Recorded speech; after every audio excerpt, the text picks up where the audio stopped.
High level security meeting ठीक 11 बजे होनी है, यानी कन्वेंशन सेंटर में यह बैठक होगी। उपराज्यपाल मनोज सिन्हा इस बैठक में मौजूद होंगे। जम्मू कश्मीर की समग्र सुरक्षा पर चर्चा होगी। एलओसी की स्थिति, आतंकी नेटवर्क पर चर्चा, सुरक्षा के लिए उठाए गए कदमों की समीक्षा इस बैठक में की जाएगी। तो सुरक्षा को लेकर यह बड़ी बैठक है जो आज बुलाई गई है। खुद एलजी मनोज सिन्हा इस बैठक में मौजूद होंगे। जम्मू में हाई लेवल बैठक है।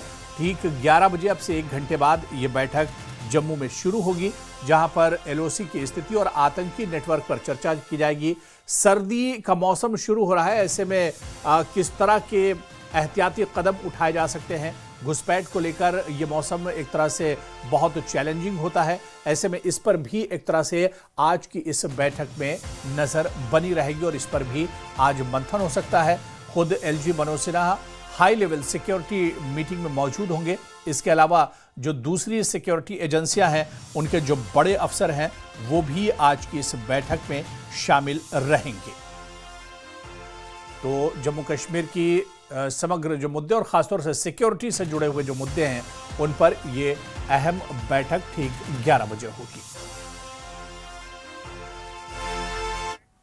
और उधर एलओसी के पास सुरक्षा बलों का सर्च अभियान जारी है। भारत पाक सीमा के पास सर्च अभियान चलाया गया है। बीएसएफ और पुलिस का संयुक्त अभियान है।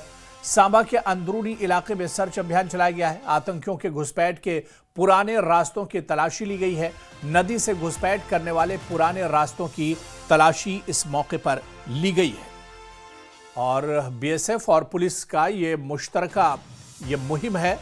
सांबा के अंदरूनी इलाके में सर्च अभियान चलाया गया है। बड़ी खबर है, आपको बता दें, आतंकियों के घुसपैठ के पुराने रास्तों की तलाशी की जा रही है। नदी से घुसपैठ के पुराने रास्तों की तलाशी ली गई है। ऐसे में एलओसी के पास जो नदी नाले हैं, उन्हें खंगाला जा रहा है। सर्च ऑपरेशन बड़े पैमाने पर यहां पर चलाया जा रहा है। पुलिस और बीएसएफ ने संयुक्त तौर पर यह पूरा अभियान छेड़ा हुआ है, पूरी मुहिम चलाई है और चप्पे चप्पे पर नजर रखी जा रही है, क्योंकि आने वाले दिन और ज्यादा सख्त होंगे, कश्मीर में और ज्यादा सर्दी होगी। ऐसे में इन इलाकों में पेट्रोलिंग और बढ़ाई गई है, चप्पे चप्पे पर नजर रखी जा रही है। और इधर जम्मू और कश्मीर के डीजीपी नलिन प्रभात ने जम्मू के सिद्धरा में Jammu Kashmir police security wing headquarter का दौरा किया है, जहां उन्होंने नए ट्रेनिंग हॉल का उद्घाटन किया है, जिससे सिक्योरिटी विंग की सुविधाओं में काफी बढ़ोतरी हुई है। उद्घाटन के बाद सिक्योरिटी विंग की एक रिव्यू मीटिंग हुई, जिसमें inspector general of police security Sujit Kumar Singh ने विंग के ऑपरेशन और एक्टिविटीज का पूरा ओवरव्यू भी यहां पर दिया है।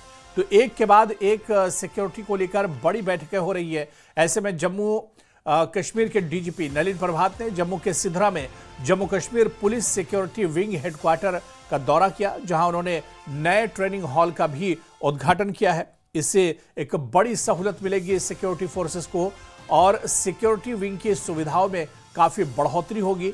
उद्घाटन के बाद सिक्योरिटी विंग की एक रिव्यू मीटिंग हुई, जिसमें inspector general of police Sujit Kumar Singh ने विंग के ऑपरेशन और एक्टिविटीज का पूरा ओवरव्यू भी इस बैठक में दिया है। और आपको बताते चलें कि सिक्योरिटी के एतबार से ये बैठक काफ़ी अहम थी।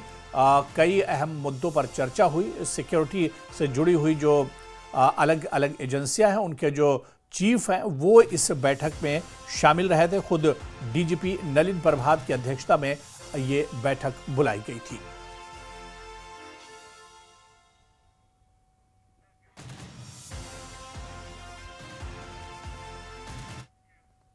और चलिए आगे बढ़ेंगे। इस वक्त बड़ी खबर आ रही है, सूत्रों से मिली है जानकारी।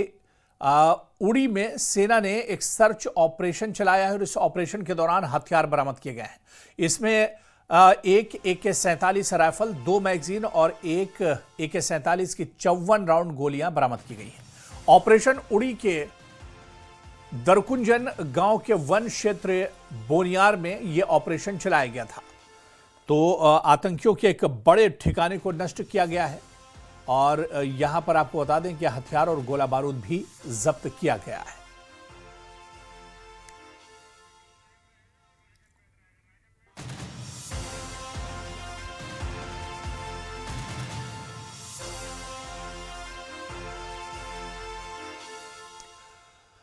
तो जम्मू कश्मीर में ताबड़तोड़ सिक्योरिटी को लेकर जहां पर बैठकों का दौर चल रहा है और इस बीच आतंकियों के कई मंसूबों को नाकाम किया गया है और इसी पर चर्चा करेंगे। सीधे जम्मू का भी रुख करेंगे और श्रीनगर का रुख करेंगे। जम्मू से हमारे संवाददाता राजन वैद हमारे साथ जुड़े हुए हैं, जबकि श्रीनगर से हमारे संवाददाता सरोज कफील हमारे साथ जुड़े हुए हैं। सरोज, आपसे ही शुरुआत करना चाहूंगा कि एक के बाद एक जिस तरह से पिछले कुछ दिनों से हमने देखा है कि आतंकी सरगर्मियों को लेकर लगातार छापामारी की जा रही है, रेड की जा रही है, तमाम सबूत जो है खंगालने की कोशिश की जा रही है। जो पूरा मामला एक तरह से फरीदाबाद और दिल्ली धमाके से शुरू हुआ था, उसके तार कश्मीर से जुड़े थे और उसके बाद ताबड़तोड़ छापेमारी की जा रही थी और ऐसे में लगातार छापेमारी की जा रही है। और सरोज, यहां पर दो तीन चीजें अहम हो जाती हैं। एक तो अब सर्दी का मौसम आ रहा है, सिक्योरिटी के लिए यह मौसम बहुत चैलेंजिंग एक तरह से हो जाता है, और दूसरी तरफ लगातार कार्रवाइयां हो रही, छापेमारी की जा रही है। किस तरह से इन कार्रवाइयों को देखा जाए?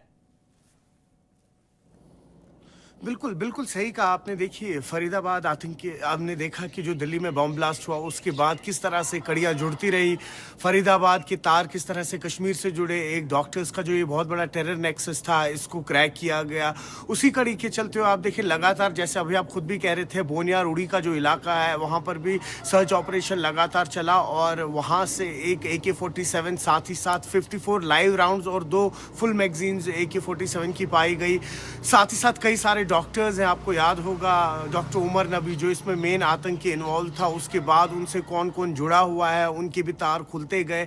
आपको बताते चलें कि कल ही बटमालू से एक प्रोफेशनल इलेक्ट्रिशियन जो महज 25 साल के हैं, उनको भी SIA ने अभी गिरफ्तार कर लिया है, डिटेन कर लिया है पूछताछ के लिए। उसी के चलते हुए यहाँ पर जो सबसे बड़ा हॉस्पिटल है बोन एंड जॉइंट हॉस्पिटल, वहाँ से भी एक डॉक्टर को अभी अभी खबर आई कि उठा लिया है पूछताछ के लिए। तो ओवरऑल अगर बात करें, जिस तरह से दिल्ली यानी कि दिल कहेंगे हिंदुस्तान का, वहां पर जाके रेड फोर्ट के सामने धमाका करना, किस तरीके की इंडिकेशंस देना चाहते हैं आतंकी? क्या वो ये कहना चाहते हैं कि हम आपकी रीच के बिल्कुल करीब है, हम जहां चाहें वहां आपको अटैक कर सकते हैं, आपको डरा सकते हैं? उसके एवज में आप देखिए रिटेलिएशन जो हो रही है, हम लगातार देख रहे हैं। MHA की तरफ से एडवाइजरी आई, उसके बाद आप देख लीजिए यहाँ LG एडमिनिस्ट्रेशन की तरफ से भी लगातार हाई सिक्योरिटी लेवल मीटिंग्स चल रही है। जम्मू में राजन बेहतर बता पाएंगे, आज जम्मू में भी एक हाई सिक्योरिटी लेवल मीट होने वाली है उपराज्यपाल की।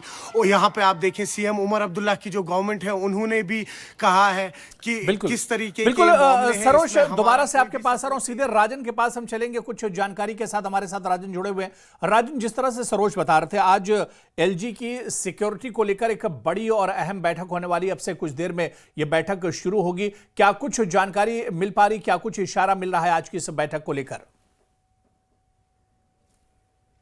ये देखिए, बिल्कुल LG मनोज सिन्हा आज बहुत ही अहम जो है सिक्योरिटी रिव्यू मीटिंग करने वाले हैं। आपको बता दूं कि दिल्ली ब्लास्ट के बाद जम्मू कश्मीर में जो सिक्योरिटी ग्रिड है उसको पहले से कई ज्यादा टाइट किया गया है। हमने देखा कि जितने भी चेकिंग पॉइंट्स हैं, कई एक्स्ट्रा जो है नाकास भी जो है किए गए हैं और डिप्लॉयमेंट जो है सिक्योरिटी फोर्सेज की वो बढ़ाई गई है, जिसमें पैरामिलिट्री फोर्सेज भी शामिल है। और उसके साथ साथ जम्मू कश्मीर के मुख्तलिफ जिले जो हैं, चाहे हम पुंछ की बात करें, कठुआ की बात करें, सांबा की बात करें, वहां पे इस तरह के इनपुट्स हैं कि कुछ छोटे गुट में, जिसमें किश्तवाड़ भी है, छोटे गुट में जो है आतंकवादी जो हैं वो स्पॉट भी हुए हैं, जिनकी तलाश में इस वक्त संयुक्त अभियान भी वहां पे चलाया गया है। सिक्योरिटी फोर्सेस जो है वो इस वक्त संयुक्त अभियान चलाए हुए हैं।